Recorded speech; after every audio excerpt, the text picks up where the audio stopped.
మనం వివాహం చేసుకునేటప్పుడు మాంగళ్యం తంతునానేనా మమ జీవన అంటే నా జీవితం అంతా కూడా రోజుల పాటు కూడా సుఖ సంతోషాలతో వర్తిల్లాలని చెప్పని అదే మనం భగవంతుడికి కళ్యాణం చేసామనుకోండి, ఆ కళ్యాణంలో మాంగళ్యం తంతునానేనా లోకరక్షక హేతున కంటే పక్షాంశ మధువే పందీవ సర్వాం శతం అంటాం అన్నమాట. అంటే లోకం ఎప్పుడు కూడా మనల్ని సంపూర్ణ ఆరోగ్యంగా చూస్తే చాలు.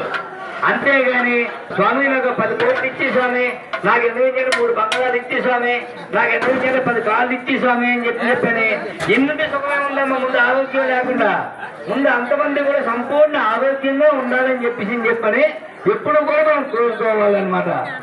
అది